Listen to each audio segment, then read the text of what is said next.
Tonight, the historic heat wave not seen by some in decades. We just can't escape the heat. Day one of dangerous weather for tens of millions of Americans, including in New York, Philadelphia, and Chicago. This is going to be intense, long-lasting, and widespread. And we could see numerous record highs and lows fall this week. Plus, as wildfires burn across California, the impact gusty winds could have on firefighting efforts. The CBS Evening News starts now.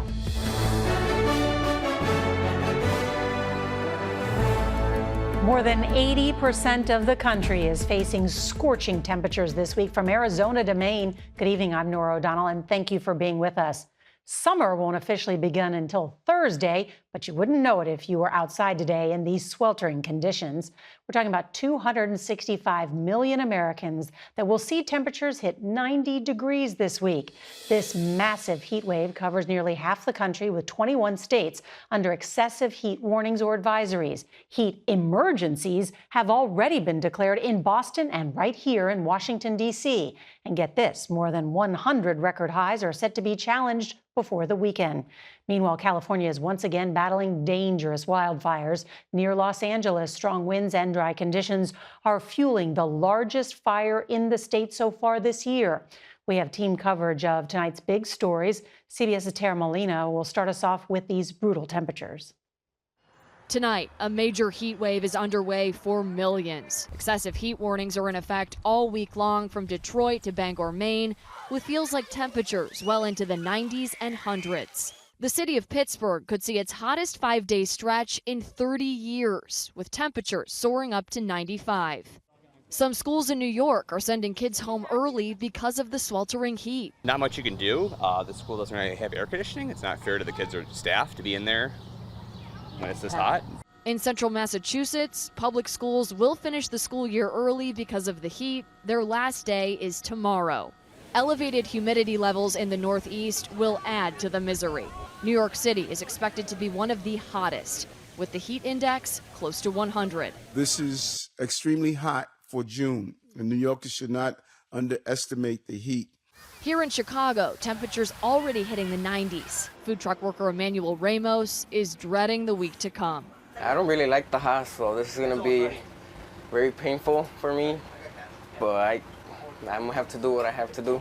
Families also doing what they have to do to keep cool. We're not used to something lasting this long, right? So, just trying to cool off. Brought my little one here downtown. It's sweltering here in Chicago, and we will not see it cool down anytime soon. This heat dome will stay in place through the weekend as it moves east, with temperatures in the 90s. Nora? Headed this way, Tara Molina, thank you so much. Now to the California wildfires, where thousands of people are under evacuation advisories, with nearly a dozen fires burning across the state. CBS's Carter Evans is outside Los Angeles, where more than 15,000 acres have burned over just the last 2 days. Tonight, thousands of firefighters are battling powerful winds as flames erupt in southern and northern California. Hundreds of residents were evacuated in Sonoma County, several homes destroyed, and vineyards threatened in the heart of wine country.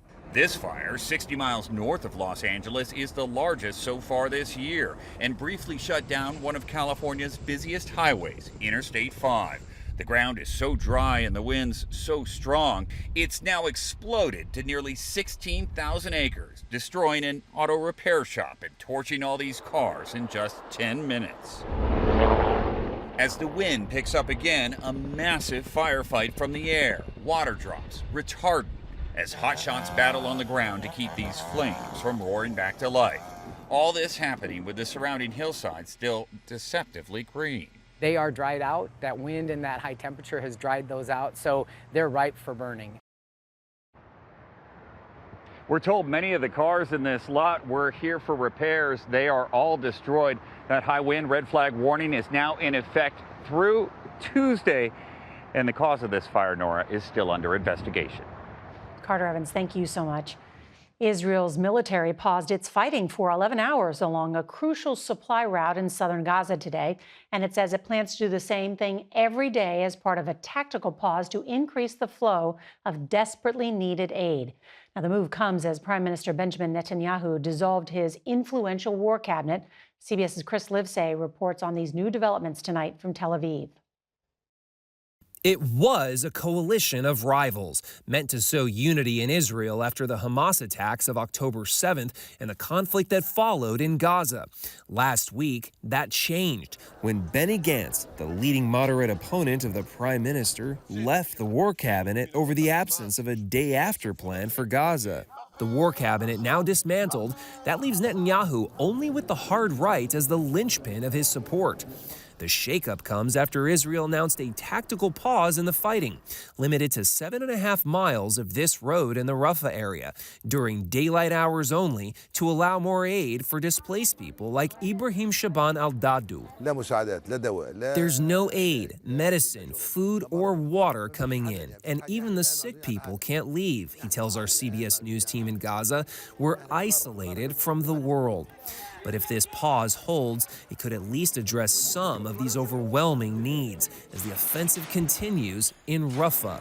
Israeli forces say they now control 70% of this Hamas stronghold. The UN says 1.3 million people have fled the city since the fighting began. And as the Israeli public grows more impatient, says diplomat and staunch Netanyahu critic Alan Pincus. Because they think it is 8 months. It's too long. There's no clear victory. There's no decisive victory that can be announced. Now, it's early days for that pause, but so far UNICEF says they've seen no more aid than usual entering the Strip. And the humanitarian pier the U.S. built, well, it's down for repairs again due to rough seas. Officials hope it will be up and running later this week. Nora? Chris Livesay, thank you so much. The presidential election is now 20 weeks away, and the first debate 10 days from now. And tonight we're learning the unique rules both President Biden and Donald Trump agreed to before their head-to-head showdown that will air right here on CBS. We get more now from CBS's Robert Costa. With their campaigns ramping up, President Biden and former President Trump are also preparing to face off next week, with some differences from the raucous 2020 debates. The radical left. Will you shut up, man? Listen, Sources tell us when one candidate is speaking, the other's microphone will be muted at the CNN-hosted event. There will be no opening statements and 2 minutes to answer questions. And Trump pivoted from weekend birthday wishes on the trail to a meeting with Speaker Mike Johnson at Trump's Florida home Monday. A summer showcasing of the former president's solidarity with Republicans. Sources say Trump is also staying close with far-right allies like Steve Bannon. Speaking at a conservative convention in Detroit on Saturday, Bannon echoed Trump in vowing retribution against those who investigated the former president and his political allies. we're going to run them all out of town. It's very simple. Victory or death. Despite intense support from Trump's base, weeks after his criminal conviction, Trump is locked in a tight race with President Biden, especially in key battleground states.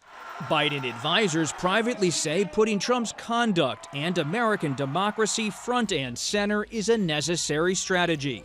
This election is between a convicted criminal who's only out for himself and a president who's fighting for your family. And at a star-studded weekend fundraiser, President Biden was joined by former President Obama while weighing in on the future legal impact of the election. The next president is likely to have 2 new Supreme Court nominees, 2 more. Sources tell me President Biden will prep for the debate later this week at Camp David, and Trump allies tell me his prep is more informal. They say he's also moving closer to a decision on a running mate, with North Dakota Governor Doug Burgum gaining momentum, among others. Nora. Robert Costa, thank you very much. An off-duty Secret Service agent was robbed at gunpoint in the city of Tustin in Orange County. President Biden was in California over the weekend, and the agent was returning from an assignment. Officials say the agent fired his weapon, but it is not known if the suspects were hit. Investigators are now looking for a silver Infiniti or a similar car seen leaving the crime. Tonight, the Surgeon General of the United States is so concerned about the threat social media poses on young people that he's calling on Congress to mandate health warning labels like those on tobacco products. He said these platforms are contributing to a significant mental health crisis among children. CBS' Zana Werner takes a closer look. Ask mom of 4, Kieran Dodeja Smith, about dealing with her kids' social media use, and she'll tell you it's been a failure. Managing and navigating social media is definitely one of the most difficult things, I think, as a parent. There are a lot of positives that come out of it, but it's just this wild, wild west that we don't know what's out there. Her teens, she said, spend hours online, and that's common. A Gallup poll showed on average, teens spend nearly 5 hours a day on social media. But research shows adolescents who spend more than 3 hours a day face double the risk of anxiety and depression. Surgeon General Dr. Vivek Murthy is calling for the warning label to state that social media is associated with significant mental health harms for adolescents. We have to act with urgency. The most important thing we've got to do is make social media safer with safety standards. Social psychologist Jonathan Haidt says the rise of social media coincided with an epidemic of mental illness. Children today are getting less of everything else that matters. Less sleep, less time with friends, less time outside, less time moving. They're losing childhood, and that's got to impede childhood development. Dodeja Smith says she welcomes warning labels, but I feel like it's a really good move in the right direction, but as for what it's going to do, I don't have a whole lot of hope, to be honest. We reached out to several social media companies. Meta did not comment, but company officials pointed to its proposed legislation to require app stores to get a parent's approval before a child under 16 downloads an app. The company also said that there's other research that points to some positive benefits from social media for teens. Nora? This is such an important topic. Anna Werner, thank you. Now we'll look at tonight's other top stories. A community is reeling tonight after a gunman opened fire at a Michigan splash pad where kids were playing on Saturday. The suspect later died by a self-inflicted wound as police surrounded his home. Here's CBS's Charlie DeMar. Nora, the splash pad is fenced off and closed to the public after a gunman got out of his car and shot more than 30 times at children and families. The mayor says it was a terrifying scene when he arrived, as there were blood-covered ice cream cones and flip-flops from those who ran from the gunfire. 9 people were wounded, including a mother and her 8- and 4-year-old sons. A husband and wife were struck 7 times. Friends say they were shielding their 2 daughters, the youngest just 7 months old. The sheriff tells CBS News the shooter had no connection to any of the victims. Now to Maryland and one of the nation's most sweeping acts of clemency. CBS's Skylar Henry tells us about the mass pardon of more than 175,000 convictions. We're in the Maryland State House, Nora, where Democratic Governor Wes Moore just issued the largest state pardon for low-level marijuana convictions. The Moore administration is calling today's move historic and long overdue after Maryland voters voted to make recreational marijuana use legal statewide in 2022. The governor says it represents only one step in the process of addressing cannabis-related convictions. Cannabis records that are keeping them from gaining access to education and housing and employment. The pardons will apply to people convicted of misdemeanor possession and for possession with intent to use drug paraphernalia. And the Princess of Wales made her much-anticipated first public appearance since beginning cancer treatment. CBS's Rami Inocencio is in London. And that Buckingham Palace balcony was the central focus of attention. Princess Kate coming out smiling and waving after nearly half a year of living out of the spotlight. And she notably stood right next to King Charles, the two both undergoing treatment for cancers that were diagnosed earlier this year. And while it was a celebration for the King's birthday, many people really tuned in to see the princess, to see how healthy she might look. On Sunday, she posted a photo on Instagram that she took, wishing Prince William a happy Father's Day from their kids. Thanks to our CBS News teams from around the globe. Eye on America is next with a major safety announcement from one of the country's biggest school bus makers.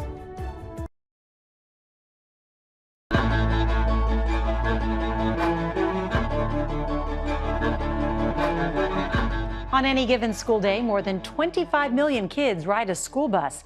It is one of the safest vehicles on the road, with one exception. The vast majority of those buses have no seat belts.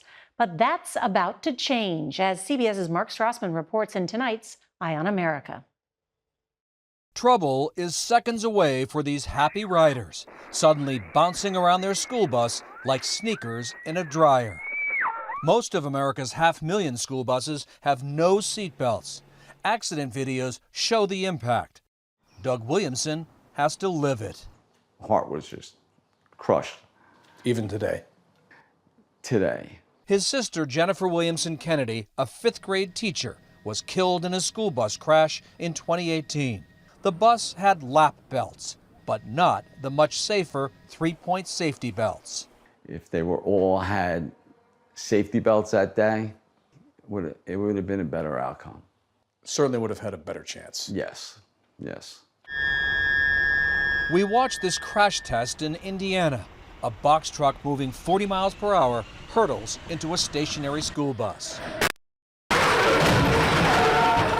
Crash dummies inside wearing 3-point seat belts barely moved, but the unbelted ones went flying.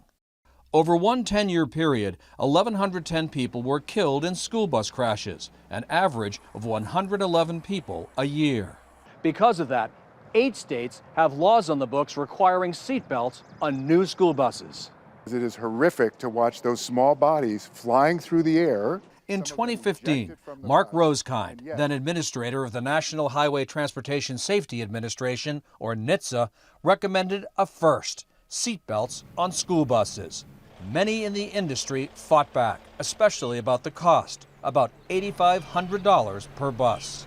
They use that as the excuse not to take action in an area they know could save lives. Another red flag: every yellow bus has no airbag for the driver. Until now.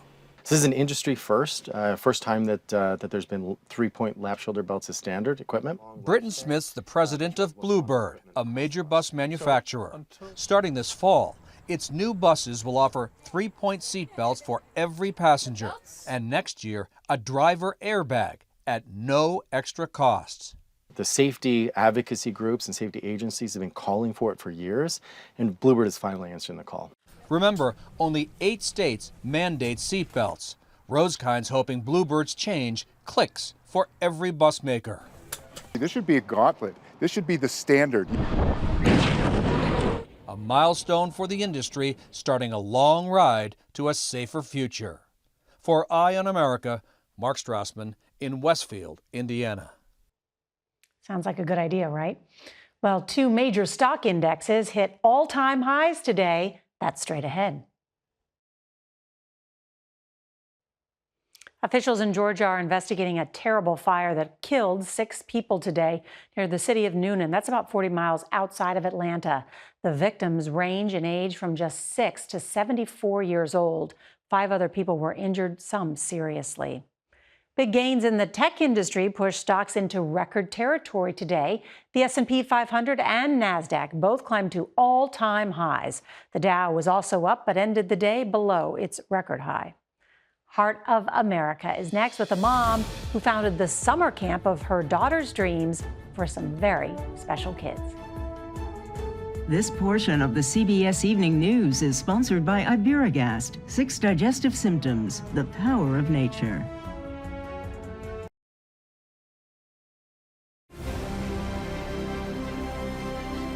Finally, tonight's Heart of America, meet Kristen Taylor, a mom who wanted other kids to experience summer camp when her own daughter could not. She started Camp Hope in San Antonio for children with chronic pancreatitis, like her now 21-year-old daughter, Rebecca. These kids are often in pain every day, and for many, Camp Hope is their first time being away from home other than a hospital. Taylor says this 1-week summer camp has all the fun of other camps, along with medical professionals for those who need it, and it's also free. They just get to be kids, they get to have fun, they get to forget their disease for just a little bit. We really, really wanted to provide a safe haven where they could do things like zip line and they could do archery, but we most importantly wanted them to be filled with love and support and know that they're not alone. Rebecca and Kristen Taylor, they are tonight's Heart of America. And that's tonight's CBS Evening News. I'm Norah O'Donnell. Good night.